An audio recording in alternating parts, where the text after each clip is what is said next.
வணக்கம், என் பேர் மருதன். இலக்கியம் பற்றிய நம்ம பார்வை வந்து வெகுவாக மாறி இருக்கு. இப்போது முதல்ல என்ன நம்ம நினச்சோம் அப்படின்னா, ஃபிக்ஷன் நான் ஃபிக்ஷன் ரெண்டு வகையாக எழுத்துக்களை பிரிச்சுட்டு இருந்தோம்.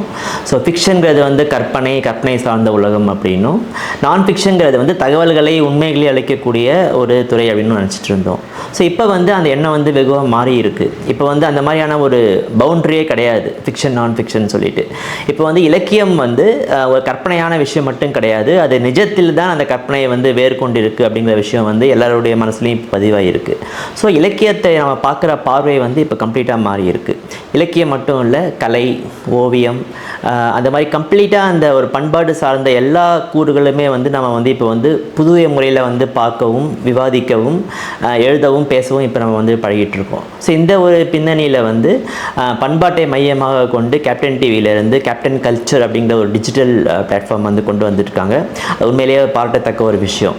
ஏன்னா வந்து இப்போ வந்து சோஷியல் மீடியாவில் வந்து கவனம் சிதறத்துக்கு தான் வாய்ப்பு அதிகமாக இருக்கே தவிர கவனத்தை குவிக்கிறதுக்கான வாய்ப்புகள் இல்லை. ஸோ அப்படி இருக்கும்போது இலக்கியத்தை வந்து இந்த டிஜிட்டல் மீடியம் மாணவர்களிடமும் அப்புறம் புதிய வாசகர்களிடமும் கொண்டு போய் சேர்க்கும் அப்படின்னு நான் நம்புகிறேன்.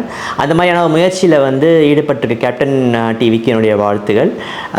இலக்கியத்தை இன்னமும் செழுமையாகவும் வளர்த்தெடுக்க எல்லாருக்கிட்டையும் கொண்டு போய் சேர்ப்பதற்கு இந்த மாதிரியான முயற்சிகள் வந்து இன்னும் 100, 1000 வந்தால் கூட வந்து அதை பாராட்ட வேண்டிய இடத்துல தான் அங்கே இருக்கும். ஸோ என்னோடய பாராட்டுகள் ப்ளஸ் தொடர்ந்து இந்த மாதிரியான முயற்சிகள் வந்து வெற்றி பெறுவதற்கு என்னுடைய வாழ்த்துக்கள்.